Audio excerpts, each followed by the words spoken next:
Hello, beautiful souls. Welcome to this video on the Aquarius new moon happening on February the 9th, kicking off the Lunar New Year.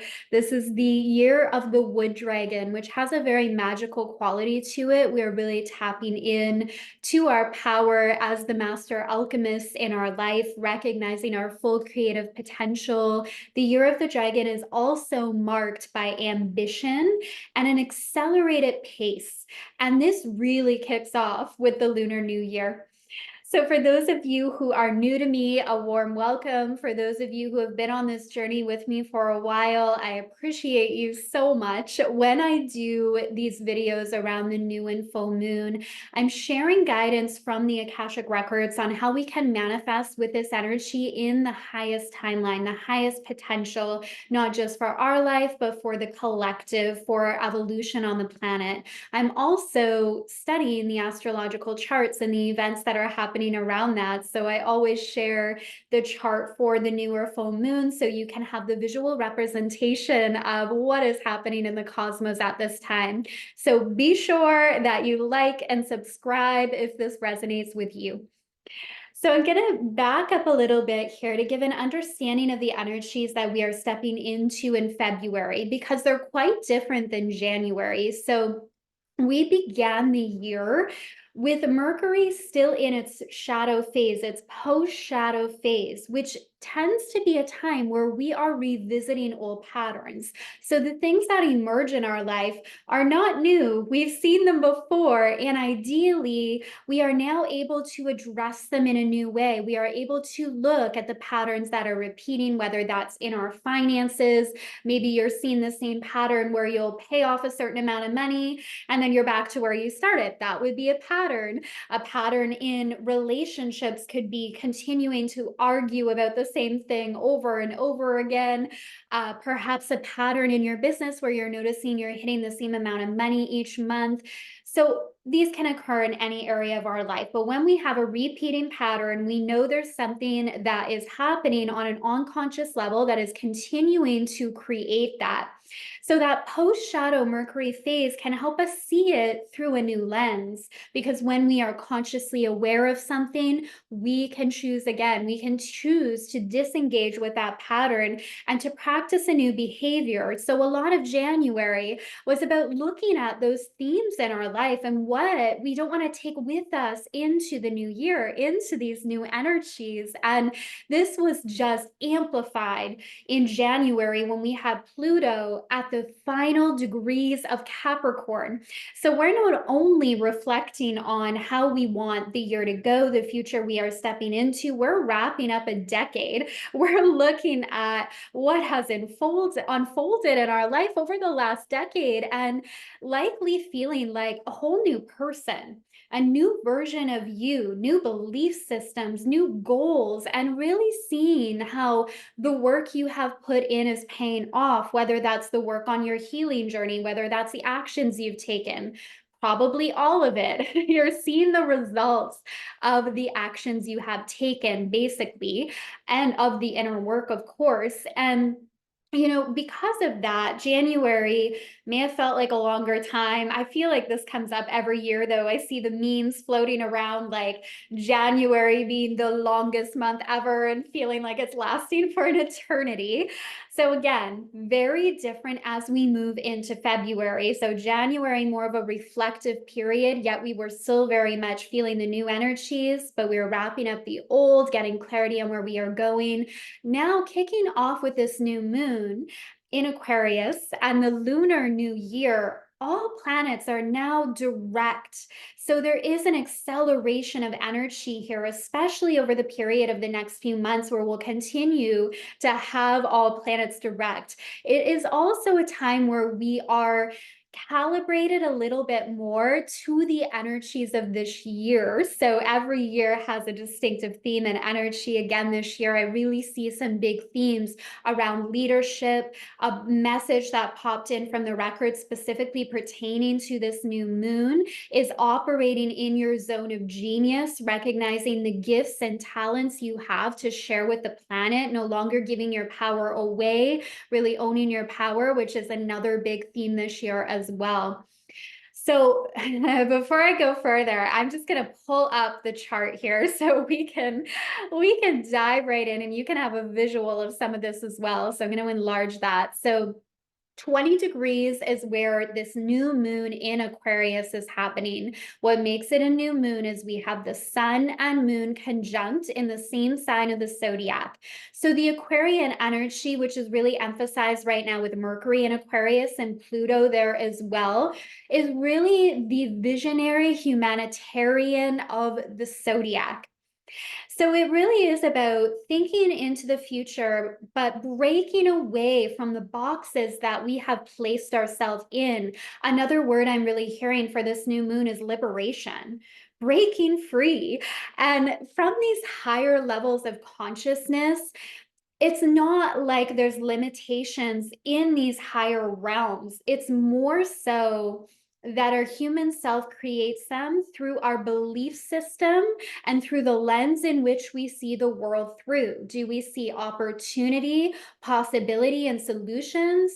Or do we have a lens on where we're seeing what isn't working, where we're seeing problems, where we're seeing limitations and restriction? And the beautiful thing is you can choose again at any time. You can choose to put on a lens that aligns with the consciousness of your highest self, that feels empowering, that feels useful, that feels helpful.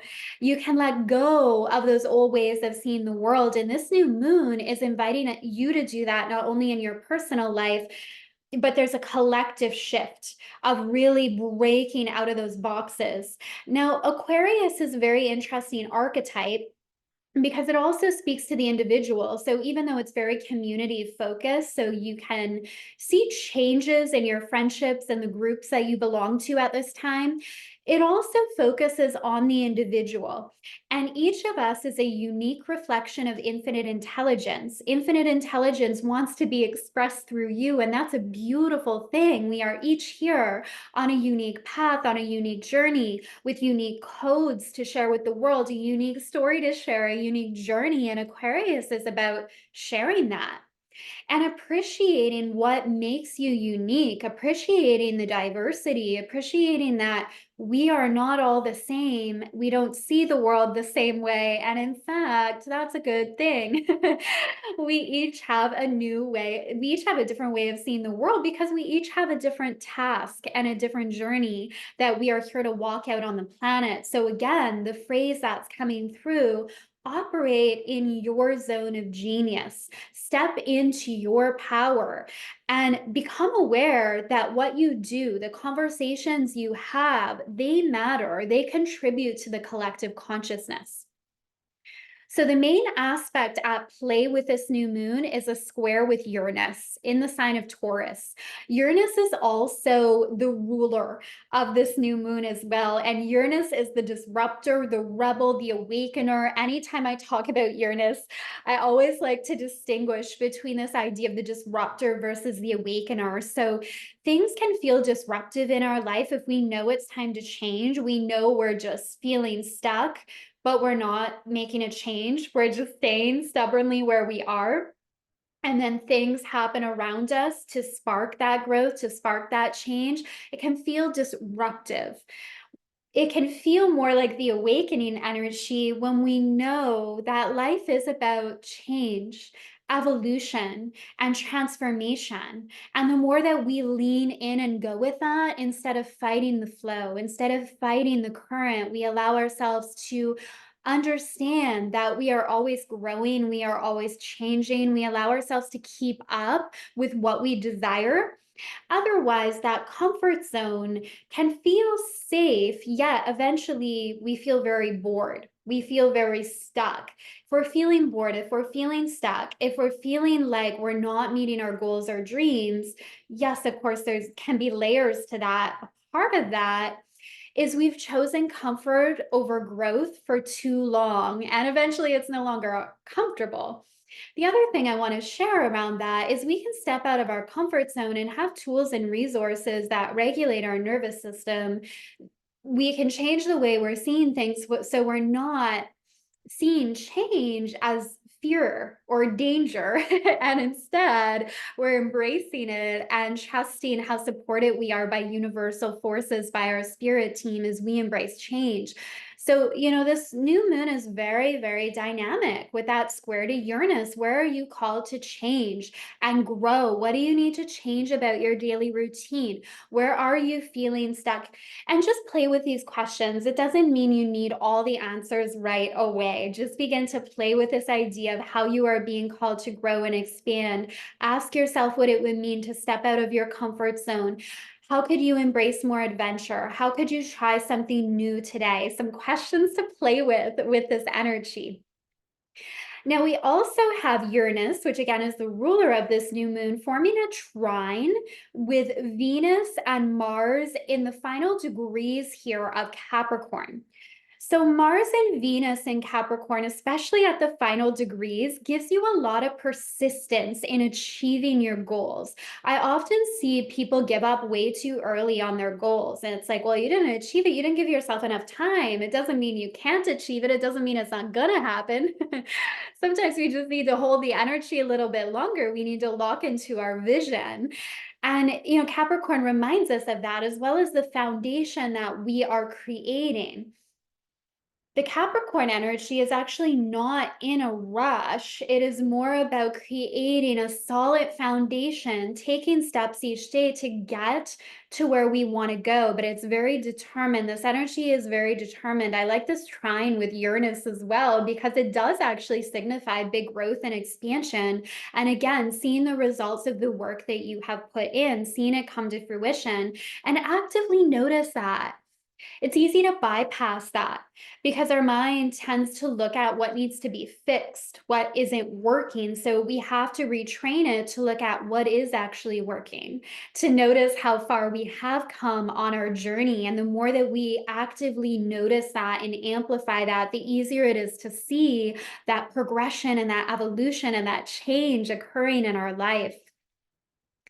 So Pluto here at 0 degrees of Aquarius, which we will continue to talk a lot about. I am sure you're going to hear every single astrologer on the planet talking about Pluto in Aquarius, because it is a very significant shift and we're at the beginning of it. So anytime we're at the beginning of a new era, a new change where these outer planets are moving signs, it's when we feel it the most, and it's when we are still calibrating to these changes. So give your body time. I'm hearing the word like grounding coming in. Take time to ground. So this could be feet in the grass, unless you're surrounded by snow like I am right now. So grounding for me at this time could still look like bundling up if I'm brave enough to go out in the snow and being in nature, which is very grounding, but also just being aware throughout the day, like having my feet flat on the floor, feeling that connection with the earth, consciously bringing my awareness to my breath,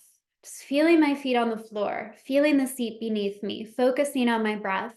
Just doing that for a few moments will instantly ground us. It takes us out of our head into our body, and it helps, of course, align the mind and the body so we don't have our mind racing ahead, and we're able just to really be present here, really present. So, yeah, what I want to share around this as well, it is very active with this new moon, is you're likely noticing like these new traits emerging within you, a new confidence, a new vision that's awakening. And it's okay if it takes some time to really calibrate to it, or you're uncertain, because again, we're at the very early degrees here of Pluto in Aquarius. So all of us are calibrating to the collective change on the planet, as well as the changes that we see and feel and notice in our personal life as well. Now, Pluto is also within a 7 degrees conjunction with Mercury in Aquarius. So Mercury is the communication planet. It also represents our thoughts and ideas. In Aquarius, it's extremely innovative, extremely solution focused.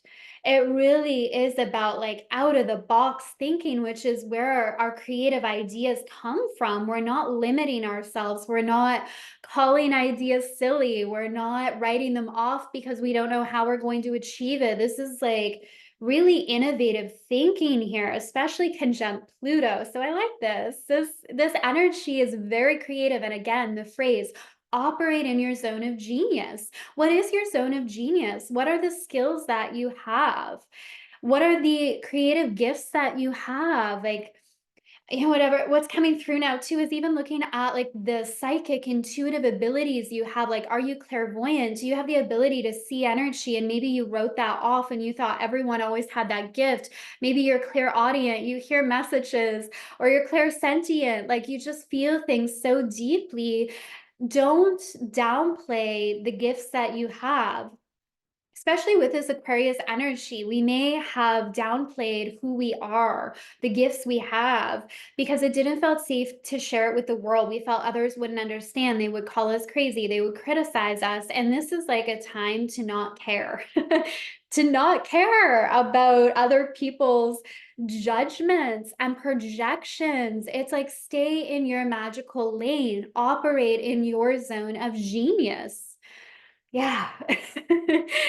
Let's expand this even more here.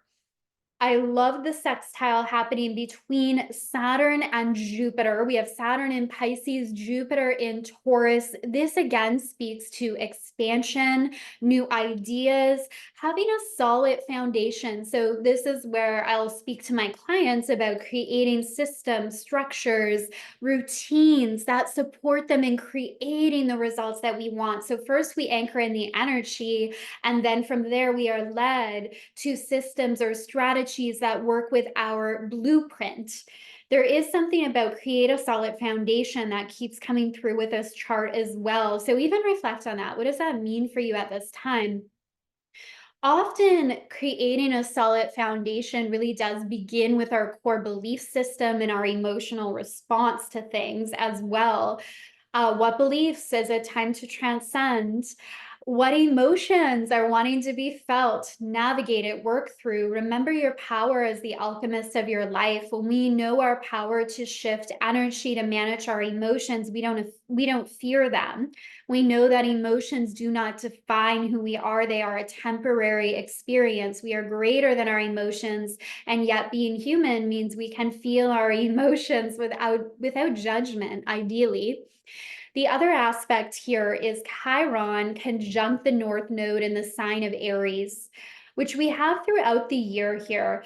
And the North Node in Aries is so bold. It's like courageous. It's about just going for it. No more waiting, lean in and go. And as I say this, I in no way want to contribute to a pressure around it. I spoke about this with the Leo full moon and noticing if you're feeling pressure with all the talk that's happening around. It's a new earth. We're rapidly ascending. Share your gifts. And I know I've shared all this too, and all of this is very true. But how are you interpreting that? And is it causing a feeling of pressure? We don't want that feeling of pressure, right? Be kind with yourself, be compassionate with yourself, give yourself permission to be where you are. That's the best way to free yourself to operate in your zone of genius, is not putting pressure, right? We don't want to operate from that pressure, which means we're operating from a dysregulated nervous system, which puts us into a space of anxiety and stress and panic. So again, going back to grounding, use those energy practices that you have. EFT is a beautiful one. Again, walking in nature, our breath, regulating your breath, noticing where you're holding tension in your body, releasing that tension and stress so you can actually accelerate your results and creations and really enjoy the process. So the North Node conjunct Chiron here is about healing those old wounds you may have. And again, this has been another theme emerging. They're very closely conjunct right now, though. Chiron 16 degrees, North Node 17. So noticing what those insecurities are around confidence, around leadership, and don't let those insecurities hold you back. The thing with Chiron is it does represent our fears, our doubts, our wounds, but it's also the key to our greatest growth. So once we understand that our doubts don't have to hold us back, our fears do not have to hold us back. Once we understand that it's often our challenges and obstacles that create resiliency and courage and strength. We're really able to move forward. So I'm sensing that energy here as well of like, wow, I'm human. Of course I have flaws. Of course I have fears. And I still get to live an incredibly beautiful life. I still get to walk out my dreams on this planet. I still get to achieve amazing things. So there's a level of confidence that is continuing to be built here as Chiron makes its way through Aries. Let me see what else I want to speak to here in the chart, or any main takeaways. Okay, we got through all the aspects here. The other theme coming in, actually, I'll stop the share, but another message I'm feeling really coming through is around freedom and liberation. So Uranus squaring the moon and the sun is really helping us create that sense of freedom, especially emotional freedom. Where are we creating our own limitations? And as we break out of that, we set ourselves free. So, big theme, freedom, liberation, operating in your zone of genius is really coming through with this new moon. What makes this new moon and the energy at the time of this new moon very potent and even lasting, into this year is it is marking the beginning of the lunar new year as well. So, again, you're likely to notice a big shift in the collective energy and frequency as we celebrate this new moon on the 9th and going forward into this year. So share with me below what resonated with you. What are your intentions for this new moon? I also invite you to join me in my Divine Creators Inner Circle. We do new and full moon ceremonies every month. There's Akashic record meditations and activations in that space, as well as beautiful courses around mastering your energy, around growing your business as you learn to work in the Akashic records, around understanding your blueprint through the lens of the Akashic records and astrology. It's just such a beautiful community of lightworkers and starseeds coming together, sharing their magic, and really creating amazing work in the world. So I am sending you all so much love. Thank you for being on this journey with me, and I will see you very soon. Bye for now.